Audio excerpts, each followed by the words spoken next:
에베소 3장 14절로 19절까지 함께 읽습니다. 시작. 이러므로 내가 하늘과 땅에 있는 각 족속에게 이름을 주신 아버지 앞에 무릎을 꿇고 비노니 그의 영광의 풍성을 따라 그의 성령으로 말미암아 너희 속사람을 능력으로 강건하게 하시오며 믿음으로 말미암아 그리스도께서 너희 마음에 계시게 하시옵고 너희가 사랑 가운데서 뿌리가 박히고 터가 굳어져서 능히 모든 성도와 함께 지식에 넘치는 그리스도의 사랑을 알고 그 너비와 길이와 높이와 깊이가 어떠함을 깨달아 하나님의 모든 충만하신 것으로 너희에게 충만하게 하시기를 구하노라. 아멘. 전에 읽었던 책 가운데 기도 먼저라는 책에 보면 이런 내용이 있습니다. 오늘날 그리스도인들이 기도하지 않는 이유가 있답니다. 기도하지 않아도 그럭저럭 살만하기 때문에 기도하지 않는다는 거예요. 기도하지 않았는데도 무슨 사고가 나거나 큰 질병에 걸리거나 그런 일이 없기 때문에 기도하지 않는다는 거죠. 또 한 가지는 정말 기도하면 응답될까? 기도 응답에 대한 확신이 없는 거예요. 그래서 기도하지 않는다는 겁니다. 그래도 오늘날 열심히 기도하는 그리스도인보다 기도하지 않는 그리스도인들이 훨씬 더 많다라고 기록하고 있습니다. 근데 성경은 수많은 하나님의 사람들, 믿음의 사람들이 남아 있는데 그들의 공통점은 한결같이 기도의 사람이었다는 거예요. 다니엘은 총리였습니다. 얼마나 바빴을까요? 그런데도 그는 하루에 3번씩 시간을 정해놓고 늘 하나님 앞에 무릎 꿇었던 사람입니다. 느헤미야는 예루살렘 성벽이 무너졌다는 이야기를 들었죠. 그 일을 위해 그가 한 일은 하나님 앞에 금식하며 밤낮으로 기도하는 일입니다. 그 기도를 통해서 그 성벽 재건의 일을 잘 마무리하게 됩니다. 오늘 본문에 역시 사도 바울이 하나님 앞에 기도하는 내용이 기록되어 있습니다. 오늘 바울은 분명히 감옥에 있는데 감옥에서 기도하고 있어요. 오늘 바울의 기도를 통해서 기도에 대한 몇 가지 원리를 한번 살펴보았으면 좋겠습니다. 우리 14절과 15절 한번 읽어볼까요? 14절 15절 시작.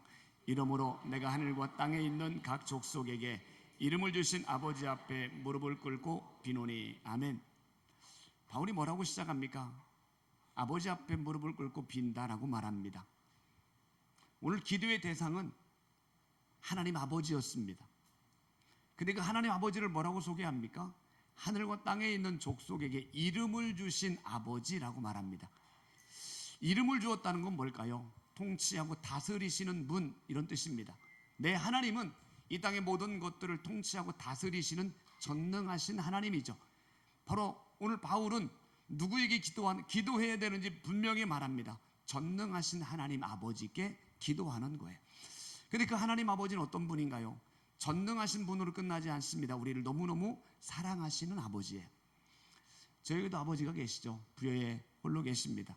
너무 좋으신 아버지입니다. 저를 참 많이 사랑하시는 아버지죠. 그런데 저희 아버지에게는 능력이 없어요. 돈이 별로 없고요. 어떤 문제를 해결할 수 있는 그런 능력도 별로 없으십니다. 그런데 우리 하나님 아버지는 그렇지 않습니다. 전능하실 뿐만이 아니라 우리를 너무너무 사랑하시는 아버지일 뿐만이 아니라 마태복음에는 한 가지 더 말씀하시죠. 우리 마태복음 7장 11절 한번 읽어볼까요? 마태복음 7장 11절 시작. 하늘에 계신 너희 아버지께서 구하는 자에게 좋은 것으로 주시지 않겠느냐. 아멘. 우리 아버지는 구하는 자에게 좋은 것을 주시는 아버지이시기도 합니다.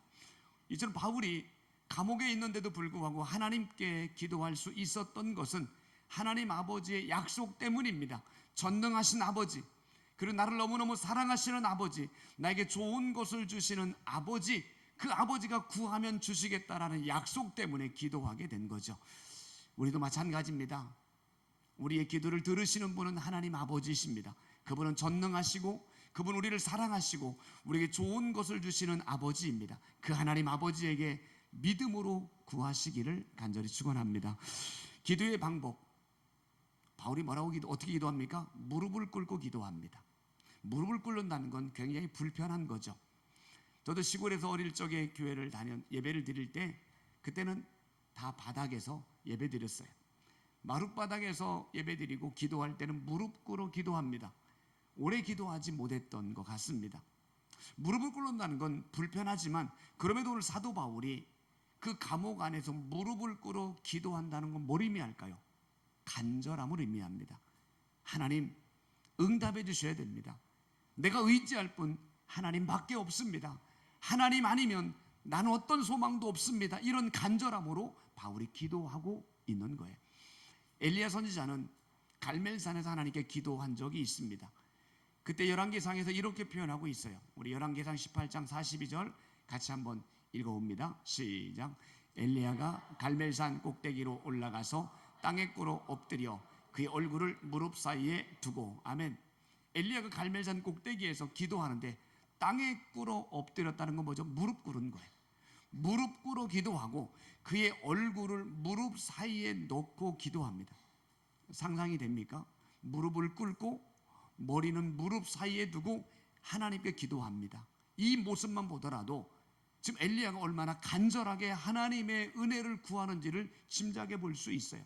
그럼 엘리야 선지자가 이렇게 무릎을 꿇고 간절히 기도하게 된 이유가 뭐냐면 그 땅에 3년 6개월 동안이나 비가 내리지 않았기 때문입니다.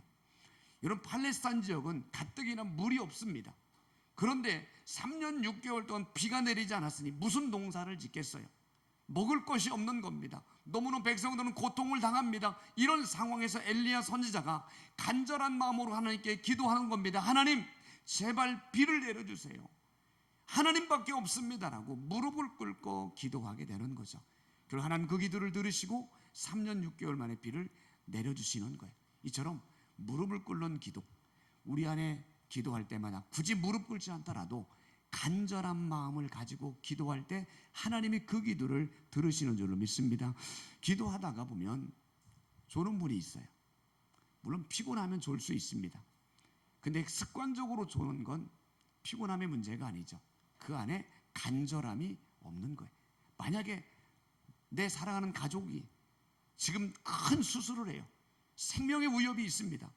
그런 수술을 앞두고 있을 때 졸면서 기도가 될까요? 간절하게 기도할 수밖에 없는 거예요. 어떤 중요한 계약을 앞두고 있어요. 이 계약이 잘못되면 우리 가게 문을 닫을 수 있어요. 그런 계약을 앞뒀다면 그 기도가 꾸벅꾸벅 졸면서 하는 기도가 아니죠. 정말 하나님 앞에 때를 쓰며 매달릴 수밖에 없는 거예요. 내 자녀가 정말 중요한 시험이에요. 이 시험이 떨어지면 큰일 나요. 그런 시험을 앞둘 때 우리 안에 간절하게 기도하지 않겠습니까? 오늘 바울은 비록 몸은 감옥에 있었지만 무릎 꿇어 기도한다는 것은 뭐냐면 에베소 교회 성도들을 향해서 얼마나 간절한 마음으로 그가 하나님께 기도했는지를 엿볼 수 있는 거예요. 하나님은 간절히 찾는 자에게 이렇게 약속하셨어요. 우리 잠언 8장 17절 한번 읽어봐요. 잠언 8장 17절 시작. 나를 간절히 찾는 자가 나를 만날 것이니라. 아멘.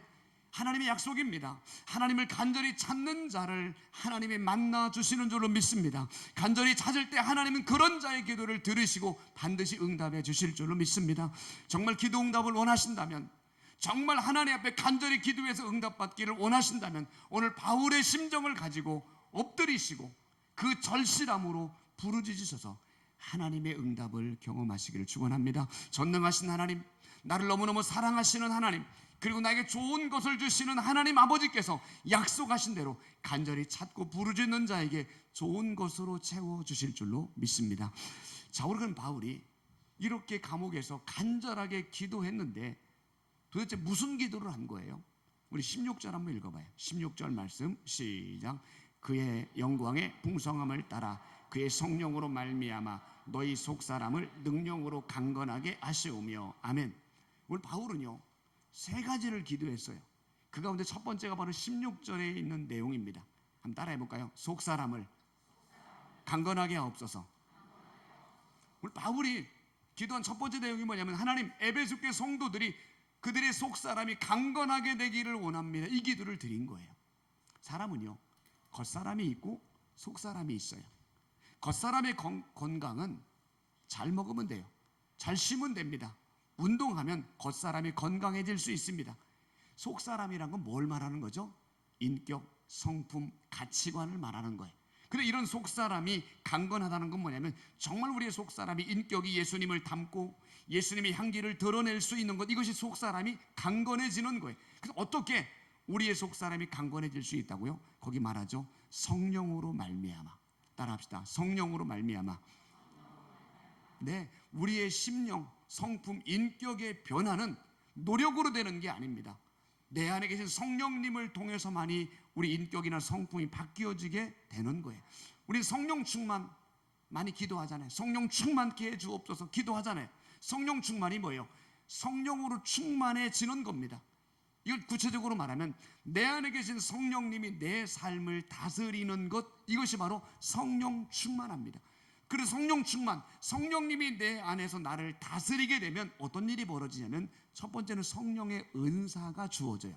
방언의 은사, 병고침의 은사, 지혜, 지식의 은사, 이런 성령의 은사들이 내 안에 주어지게 되어지고, 또 성령으로 충만하면 어떤 일이 벌어져요? 성령의 열매가 맺혀지게 돼요. 사랑, 희락, 화평, 오래 참음, 자비, 양선, 이런 성령의 열매들이 맺혀지게 되는 거죠. 내 안에 성령님이 다스리는 순간 성령님을 통해 내 삶에 여러 가지 변화들, 내적인 변화, 외적인 변화들이 나타나게 되는 거예요.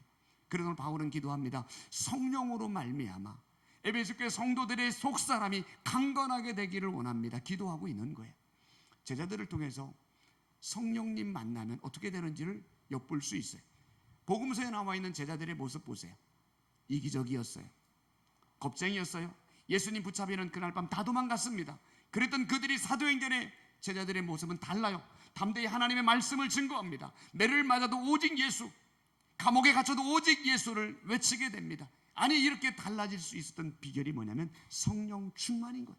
그들이 마가의 다락방에서 기도하는 때 성령님의 은혜를 경험하고 났더니 그들 안에 성령이 강력하게 임하고 성령이 다스리다 보니 그들의 속사람이 변하고 성령의 은사가 주어지게 되어지고 성령의 열매가 맺혀지게 되었던 거예요.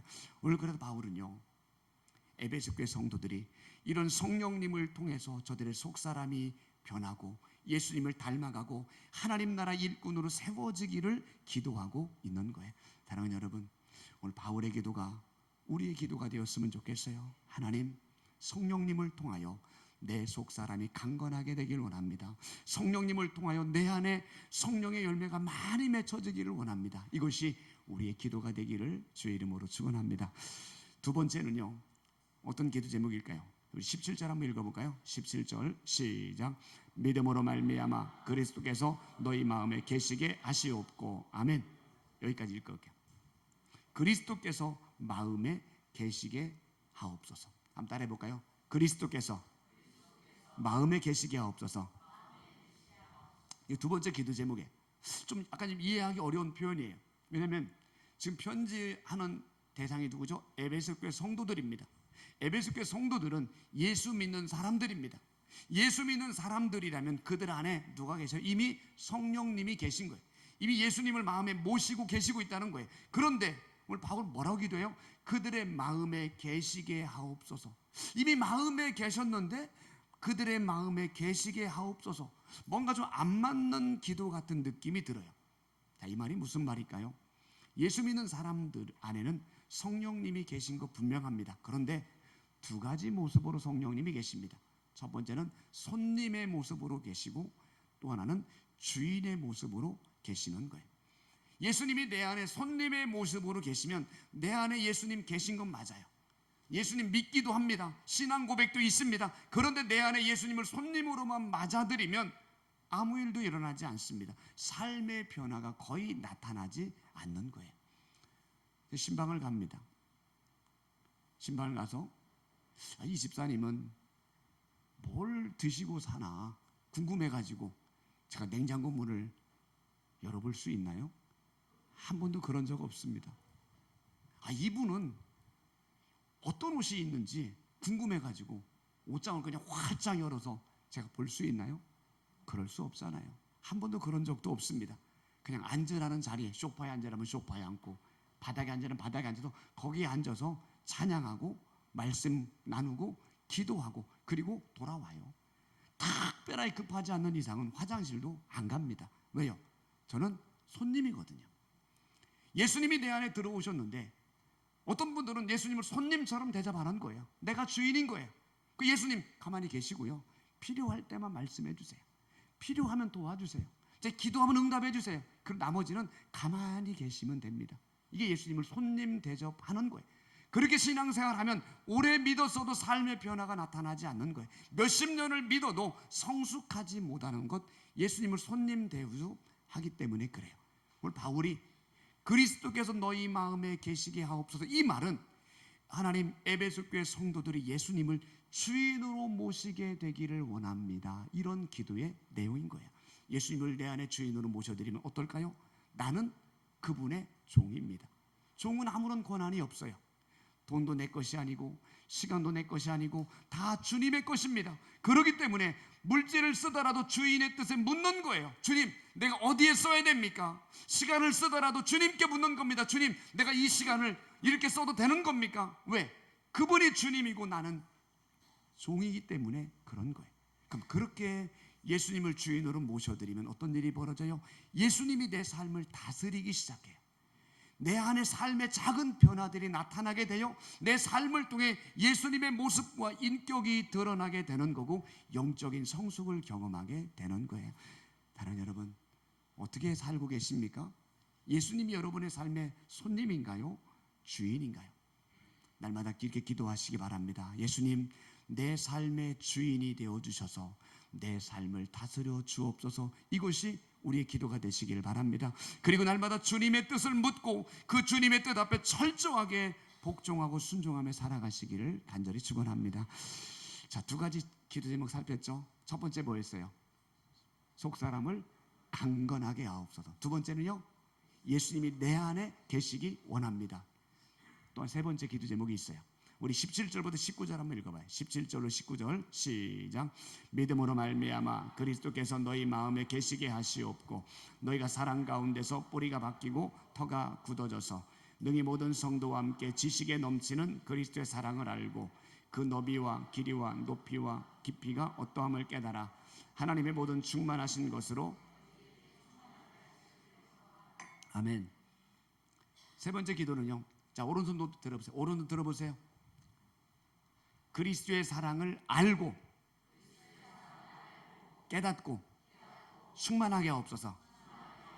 한번 다시요. 그리스도의 사랑을 알고 깨닫고 충만하게 하옵소서. 네, 이 기도들이 이 세 번째 기도예요. 사랑하는 여러분, 하나님은 여러분 한 분 한 분을 사랑하는 줄로 믿습니다. 그냥 사랑하는 게 아니라 너무너무 사랑하는 줄로 믿습니다.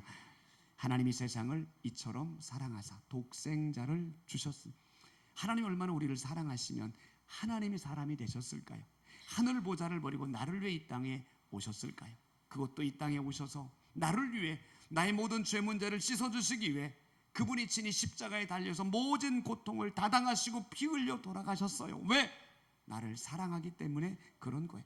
근데 그 사랑을 이렇게 표현합니다. 로마서 8장은 자기 아들을 아끼지 아니하시고 내어주셨다라고 말해요. 기꺼이 기쁨으로 아들을 내어주신 겁니다. 하나님은 여러분을 이렇게 사랑하는 줄을 믿습니다. 그런데 그 하나님의 사랑을 오늘 본문은 뭐라고 표현해요? 네 가지로 표현해요. 또 한번 오른손 들어보세요. 오른손. 자, 너비, 길이, 높이, 깊이. 네, 하나님의 네 가지 사랑입니다. 하나님의 사랑은 너무 넓어요. 넓어서 이 땅에 있는 모든 사람을 다 품고도 남습니다. 예수님 당시에 보세요. 창녀도 품었어요. 세리도 품었어요. 자기를 못 박은 로마 군인들도 품었어요. 가룟 유다도 품었던 것, 이것이 바로 하나님의 사랑, 예수님의 사랑이었던 거예요. 그분의 사랑은 정말로 길어요. 너무너무 길어서 끝이 보이지 않아요. 그분은 우리를 태초부터 사랑하셔서 여기까지 사랑했고 지금도 사랑하시고 앞으로도 영원토록 우리를 사랑하는 줄로 믿습니다. 그분의 사랑은 높아요. 얼마나 높습니까? 너무너무 높아서 측량할 수가 없어요. 죄인된 나를 하나님의 영광의 보좌로 올려놓을 정도로 사랑이 높고 영원토록 빛나는 하나님 나라 백성으로 우리를 끌어올리는 사랑, 그것이 바로 하나님의 사랑인 줄로 믿습니다. 그분의 사랑은 얼마나 깊은지 바다보다 깊어요. 부끄러운 죄, 감추고 싶은 죄, 정말 더럽고 추악한 냄새나는 죄까지도 주님이 다 품어주시는 거예요. 예수님을 모른다고 부인했던 베드로의 죄도 품어주셨고, 간음했던 다윗의 죄도 품어주셨고, 다 품어주시는 사랑, 이것이 예수님의 사랑입니다. 이처럼 예수님의 사랑은 넓고도 길고도 높고도 깊은 사랑. 오늘 바울 사도는 그 하나님의 네 가지의 사랑을 알게 하시고 깨닫게 하시고 충만하게 해달라고 기도하는 거예요. 그리스도의 사랑을, 하나님의 사랑을 안다는 건 뭐예요? 지식적으로 아는 거예요. 하나님 말씀을 통해서 아는 거예요. 그렇지, 하나님이 나를 이만큼 사랑하는구나, 말씀을 통해서 지식적으로 알게 돼요. 그 사랑을 깨달으면 감사하죠. 하나님, 나를 사랑해 주니 감사합니다, 고백하게 되죠. 그 하나님의 사랑을 깨닫는다는 건 뭐죠? 체험적인 거예요. 머리로만 하는 게 아니라 가슴으로 느끼는 거예요. 그 하나님이 나를 이렇게 사랑한다는 걸 직접 체험해 보니 감격하고 감탄하게 되죠. 나 같은 죄인을 살려주신 하나님의 은혜, 감사, 감격, 감탄하게 되죠. 저는 가끔씩 그 사랑을 깨닫게 될 때마다 그냥 눈물이 막 쏟아져 내리게 되는 거예요. 하나님의 사랑으로 충만하다는 건 뭐예요? 하나님의 사랑으로 가득 채워져요. 그 사랑으로 가득 채워지면 결단합니다. 그렇습니다, 주님, 나를 이렇게 사랑해 주셨으니 나도 주님 위에 살겠습니다, 주님의 나라 위에 살겠습니다라고 결단하게 되는 거예요. 사랑하는 여러분, 우리의 하나님의 사랑이 아는 것으로 그치지 마시고 체험적으로 느껴지시고 그 사랑으로 가득 채워지시길 간절히 축원합니다. 바울이 왜 결혼하지 않았어요? 예수님 만나고 났더니 나 같은 자를 위해서 십자가를 지신 그 예수님의 사랑을 알았고 체험했고 그 사랑으로 가득 채워 충만했기에 그는 일생 동안 주님을 위해 살기 위해 결혼까지 내려놓게 된 거예요. 지난 3월 달에 우리 교회 수요일 날 오셔서 말씀을 전했던 오만 선교사님, 잘 오만에 도착해 놓으라고 선교 편지가 도착했습니다. 그곳은 공식적으로는 그리스도인이 한 명도 없는 곳입니다. 그 땅에 복음을 전하러 갔는데 얼마나 외롭고 얼마나 영적으로 힘들고 얼마나 가시밭길 같은 길일까요? 그런데 왜 그분이 거기에 갑니까? 거기에 가면 돈이 생깁니까? 아니, 갔다 오면 명예가 생깁니까? 아니요, 아무것도 없습니다. 그런데 왜 그의 가족들이 그 먼 곳, 외로운 곳을 가는 이유는 한 가지입니다. 나 같은 죄인을 구원해 주신 그 하나님의 사랑을 알았기 때문이고 그 사랑을 가슴으로 체험했기 때문이고 그 사랑이 날마다 가슴에 충만했기 때문에 그의 삶의 목표는 썩어 없어질 이 땅의 삶에 만족하는 게 아니라 썩지 않는 하나님의 나라를 위해, 그 나라를 바라보며 살기 위해 그는 그곳으로 기꺼이 날아가게 된 거예요. 사랑하는 여러분, 우리의 삶이 단순히 그냥 사는 게 아니라 하나님의 사랑이 날마다 가슴에 가득 채워져서 하나님의 나라와 영광을 위해 살아가는 삶이 되시길 간절히 축원합니다. 바울의 세 가지 기도, 속 사람을 강건하게 하옵소서, 내 마음에 예수님 모시게 하옵소서, 하나님의 사랑을 알고 깨닫고 충만하게 하옵소서, 이것이 날마다 우리의 기도가 되시길 간절히 축원합니다. 자, 그런데 이 바울의 기도와 우리가 늘 드리는 기도의 차이가 좀 있는 것 같지 않습니까? 우리의 기도를 가만히 보세요. 어떤 기도들이에요? 나를 위한 기도, 가족을 위한 기도가 거의 대부분입니다. 근데 바울의 기도는 자신을 위한 기도는 없어요. 그냥 하나님의 나라, 하나님의 영광을 위한 기도가 꽉 차 있어요. 이걸 보더라도 야, 바울은 정말 큰 사람이다 느낄 수 있게 돼요. 저는 그렇게 표현하고 싶습니다. 기도의 분량이 나의 믿음의 분량을 결정한다. 다시요. 기도의 분량이 나의 믿음의 그릇을 결정한다. 기도의 내용을 보면 그 사람의 믿음의 그릇이 얼마나 큰지를 가늠해 볼 수 있는 거예요. 나와 가족을 위해서만 기도한다면 그 사람이 아무리 세상적으로 돈이 많고 큰 집에 살고 사회적인 지위가 높다 할지라도 그는 영적으로 보면 작은 그릇밖에 안 되는 거예요. 반면에 기도의 내용이 늘 나보다는 이웃, 지역사회를 품고 이 나라와 민족을 품고 세계를 품고 기도하는 사람이라면 그가 비록 가난할지라도 유명하지 않을지라도 그는 정말 하나님 보실 때 영적으로 큰 그릇이 될 겁니다. 저는 우리의 그릇이 넓혀지기를 바라요. 우리 성도들의 기도의 그릇이 넓혀지기를 바랍니다. 저는 오늘 새벽마다 월요일 날은 나라와 민족을 위해 한국교회를 위해 기도합니다. 화요일 날은 선교사님과 새벽 세계 복음화를 위해서 기도합니다. 목요일, 금요일 중보기도 할 때마다 한국교회를 위해서, 한국교회 회복을 위해서 기도합니다. 왜요? 우리의 기도의 그릇을 조금 더 넓혀가기 위해서 끊임없이 기도하게 되는 거예요. 서두에서 말씀을 드렸던 기도하지 않는 이유, 그럭저럭 살만합니다.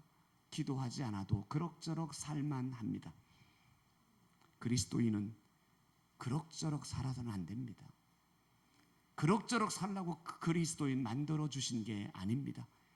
그리스도인이 된 건 예수 그리스도의 생명으로 구원받은 자이고, 그분이 흘리신 피값으로 구원받은 자만이 그리스도인이 되었습니다. 그렇기 때문에 그리스도인은 그럭저럭 살아서는 절대로 안 됩니다. 그리스도인은 사명을 위해 살아야 됩니다. 하나님의 나라와 영광을 위해 살아야 될 사람이 그리스도인입니다. 그리스도인은 땅에 살면서도 끊임없이 하나님의 나라를 바라보고 하나님의 나라에 속한 자로 살아야 되는 거예요. 그리스도인은 세상이 주는 만족이나 기쁨을 쫓아가는 그런 자가 아니라 천국의 기쁨, 하나님을 통해서 얻을 수 있는 그 기쁨을 누리는 자가 진정한 그리스도인인 겁니다. 그리스도인은 돈 많이 버는 것으로 만족하고 돈을 쫓아가는 인생이 아니라 예수 그리스도로 만족하고 그분으로 기뻐하고 그분으로 충분합니다라고 고백할 수 있는 사람이 진정한 그리스도인인 겁니다. 사랑하는 여러분, 이런 그리스도인으로 살아가시기를 주님의 이름으로 축원합니다. 이런 삶은 그냥 되지 않습니다. 결심한다고 되지 않습니다. 이런 삶은 하나님이 부어주시는 은혜 안에 거할 때만이 그렇게 살아갈 수 있습니다. 그런 하나님이 부어주시는 은혜는 하나님과의 만남과 친밀한 교제를 경험한 사람만이 그 은혜를 경험하게 됩니다. 그 하나님과의 만남은 그 하나님을 만날 수 있는 최고의 비결이 바로 기도의 자리인 거예요. 그래서 기도하셔야 됩니다. 기도하지 않는 두 번째 이유가 뭐였죠? 기도한다고 응답되나요? 응답에 대한 확신이 없는 분들에게 말씀을 드립니다. 성경은 하나님의 말씀입니다. 그 하나님의 말씀은 1.1획도 거짓이 없다라고 분명히 말합니다. 그런데 그 성경에 기도에 대해 말씀할 때마다 하나님은 반드시 응답을 약속해 주셨습니다. 구하라 얻을 것이요, 찾으라 찾아낼 것이요, 문을 두드리라 그리하면 열릴 것이다 라고 말합니다. 구하라 그리하면 받으리니 너희 기쁨이 충만하리라. 성경은 구석구석 거의 100% 응답에 대한 약속을 말씀합니다. 그리고 응답해 주지 않는 것도 욕망을 채우기 위해 기도하면 응답해 주지 않겠다라고 말합니다. 나의 해가 될 때 응답해 주지 않겠다라고 말합니다. 아직 응답받을 준비가 안 됐을 때 응답해 주지 않겠다라고 말합니다. 그런데 그 응답해 주지 않는 것도 엄밀하게 따지면 결국은 나를 위한 하나님의 배려, 나의 유익을 위한 하나님의 배려죠. 그러고 따지면 기도는 거의 100% 응답됩니다. 왜? 하나님이 약속하셨기 때문입니다. 기도야말로 결코 실패하지 않는 하나님의 약속입니다. 말씀 마무리합니다. 요즘 주가가 많이 올랐습니다. 7,800을 찍었습니다. 그것 때문에 많은 사람들이 주식에 투자합니다. 어떤 주식을 사야 될까요? 오를 확률이 있는 그런 주식을 사야 됩니다. 그 주식이 어떤 주식인지 알기 위해 전문가에게 상담하기도 하고 나름대로 분석하기도 합니다. 정말 이것이 내가 산 주식이 진짜 오를 거란 확신이 들면 전 재산을 들어서라도 빚을 내서라도 그 주식에 투자하게 되죠. 최고의 주식을 소개하려고 합니다. 수익률이 99%가 넘습니다. 그 주식에 투자하면 절대로 손해보지 않습니다. 손해보지 않는 정도가 아니라 그 주식에 투자하기만 하면 보너스 배당금이 몇 갑절이 되는지 모릅니다. 기도 주식입니다. 기도 주식 실패하지 않습니다. 하나님이 보증하셨기 때문입니다. 온 세상을 창조하시고 다스리시는 하나님이, 진정한 온 세상의 투자 전문가, 투자의 신이신 하나님이 우리에게 말씀하셨기 때문입니다. 너는 내게 부르짖어라 반드시 응답해 주겠다라고 약속하셨기 때문입니다. 매일 컴퓨터 앞에서 주식의 동향을 살피며 마음 졸이는 것보다 기도의 자리에서 하나님의 약속의 말씀을 붙잡고 기도 주식에 투자하시기를 바랍니다. 그것이 바로 여러분이 복을 받고 가정이 회복되고 우리 교회가 세워질 수 있는 유일한 비결입니다. 우리 교회 50년 됐습니다. 50년 된 우리 교회 하나님의 부흥을 경험해야 되지 않을까요? 성령의 강력한 역사를 좀 체험해야 되지 않을까요? 그런 교회로 만들 수 있는 비결은 다른 것 아닙니다. 바울의 심정을 가지고 하나님께 기도하며 무릎 꿇어 간절히 사모할 때 하나님께서 하늘의 문을 열어서 하나님의 은혜를, 성령의 기름 부으심을 허락해 주실 줄로 믿습니다. 저 혼자 안 됩니다. 함께 기도의 동역자가 되어주시기 바랍니다. 우리 함께 기도의 자리로 다시 한번 실패하지 않은 기도 주식에 한번 투자해 보셔서 저와 여러분이 변화되어지고 우리의 가정이 회복되어지고 다시 한번 우리 교회가 영적으로 뜨겁게 회복되어지는 하나님의 은혜가 넘쳐나기를 주의 이름으로 축원합니다. 찬양합시다. 우리 함께 기도해.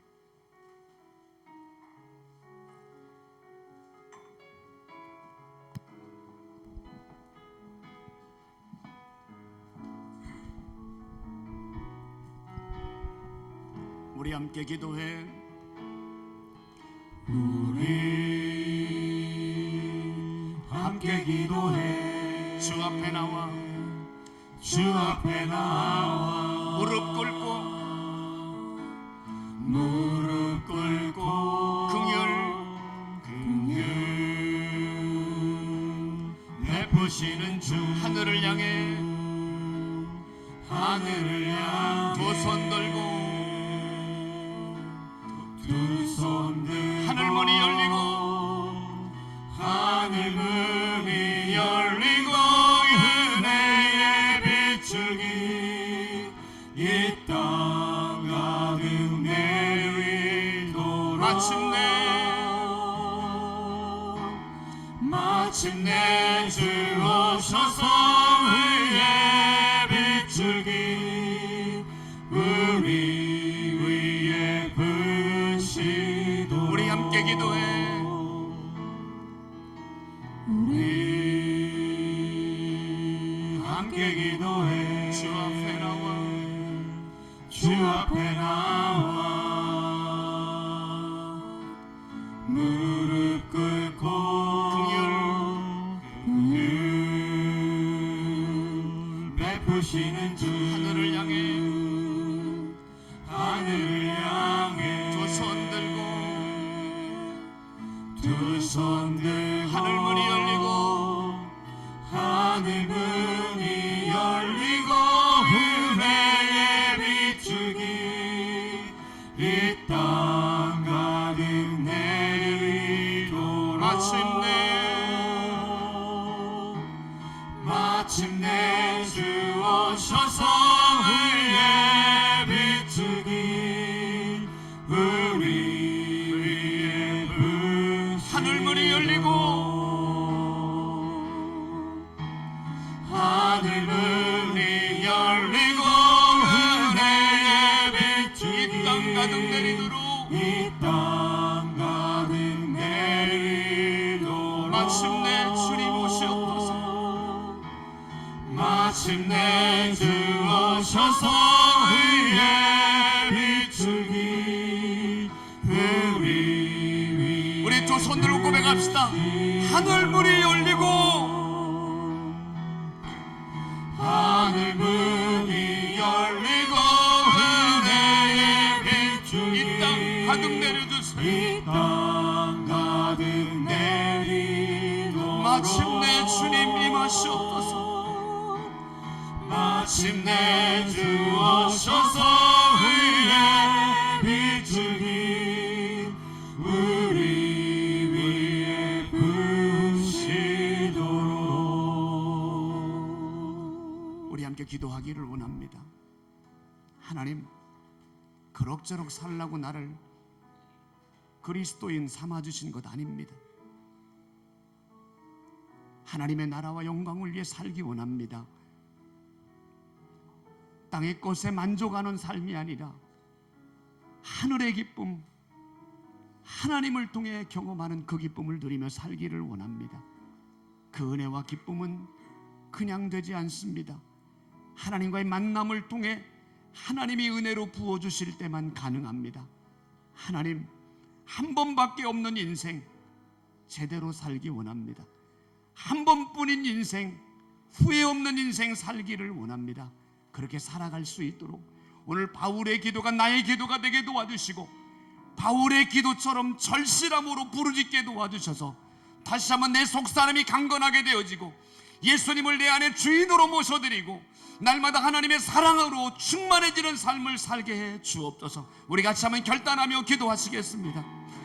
살아계신 하나님, 전능하신 하나님, 우리를 사랑하시는 하나님, 우리에게 가장 좋은 것을 주시는 하나님, 하나님께서 나를 사랑하셔서 하나님의 아들 예수 그리스도의 생명으로 나를 건져 주셨습니다. 그 하나님의 사랑을 받은 하나님의 거룩한 자녀가 되었습니다. 그 사랑받은 내가 남들과 똑같이 그럭저럭 살면 되겠습니까? 그럭저럭 만족하며 살면 되겠습니까? 세상의 즐거움과 쾌락에 빠져서 거기에 매여있는 삶을 살면 되겠습니까? 하나님 아버지, 제대로 살기 원합니다. 그리스도인다운 삶을 살기 원합니다. 땅에 살지만 하늘을 바라보는 사람, 땅에 살지만 하늘의 기쁨을 누리는 사람으로 살기를 원합니다. 그렇게 살기 위해서 하나님의 은혜가 필요합니다. 하나님의 도우심이 필요합니다. 하나님의 만져주심이 필요합니다. 그래서 하나님 앞에 무릎을 꿇어 기도합니다. 간절히 부르짖습니다. 하나님 도와주세요.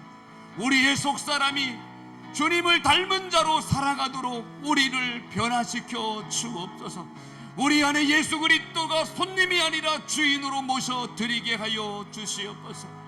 하나님의 사랑을 알고 체험하고 그 사랑으로 충만한 자로 살게 도와주셔서 세상을 쫓아가는 자가 아니라 하나님의 나라와 영광을 위해 나의 모든 것들을 아낌없이 드리며 살아가는 하나님이 찾으시는 바로 그 한 사람, 하나님이 원하시는 바로 그 한 사람, 하나님의 마음을 가지고 세상을 향해 나가는 바로 그 한 사람으로 살아가는 우리 모두가 되게 해주세요. 우리 교회가 되기 원합니다. 50년 된 교회입니다. 부끄러운 교회가 되지 않기를 원합니다. 예수 그리스도의 십자가 복음을 전하는 교회가 되게 하여 주옵소서. 그리스도의 사랑이 가득 찬 교회가 되게 하여 주옵소서. 그렇게 살아갈 수 있도록 기도의 동역자, 무릎 꿇는 자, 하나님 앞에 부르짖는 자를 보내주시옵소서. 우리가 바로 그 사람이 되기 원합니다. 우리 한 사람 한 사람을 통하여 바로 그런 아름다운 주님의 공동체를 만들게 하여 주시옵소서. 예수님의 이름으로 기도합니다. 아멘. 하나님, 그럭저럭 살지 않기 원합니다. 그렇게 살라고 예수님이 십자가에서 죽지 않았습니다. 그 사랑받은 내가 남들과 똑같이 살지 않기를 원합니다. 예수님이 내 안에 주인으로 자리 잡게 도와주시고 그분의 사랑이 내 안에 느껴지고 충만해지게 도와주셔서 내 속사람이 예수 그리스도를 닮은 자로 변해가게 하여 주옵소서. 내 힘과 의지가 구한되오니 하나님의 은혜가 필요하기에 주 앞에 무릎 꿇습니다. 주의 긍휼을 구합니다. 주 앞에 간절히 부르짖사오니 우리를 그럴 주님이 찾는 한 사람으로 세워 주옵소서. 우리 교회가 50년 되었습니다. 부끄러운 교회가 되지 않기를 원합니다. 세상을 따라가는 교회가 되지 않기를 원합니다. 구별된 하나님의 사람들이 불일 듯 일어나는 교회가 되게 하여 주옵소서. 주 앞에 무릎 꿇어 기도하고 하나님의 은혜 아니면 살아갈 수 없음을 날마다 외치며 고백하는 그런 깨어있는 자들이 일어나게 하여 주옵소서. 함께 부르짖어 기도함으로 내 메마른 심령이 회복되어지고 우리의 가정이 믿음으로 세워지고 우리 교회 안에 성령의 바람이 강력하게 불어 닥치게 하여 주옵소서. 이제는 우리 주 예수 그리스도의 은혜와 하나님의 사랑과 성령님의 교통하심이 충만하심이 바울의 심정으로 주 앞에 무릎 꿇어 은혜의 보좌를 향해 담대히 나아가기를 갈망하는 사랑하는 모든 성도들과 저들의 가정과 삶의 현장 위에 우리 교회와 나라와 민족 위에 저 북녘 땅에 있는 믿음의 형제들과 수많은 선교사님들의 사역 위에 영원히 함께 하시기를 간절히 축원하옵나이다. 아멘.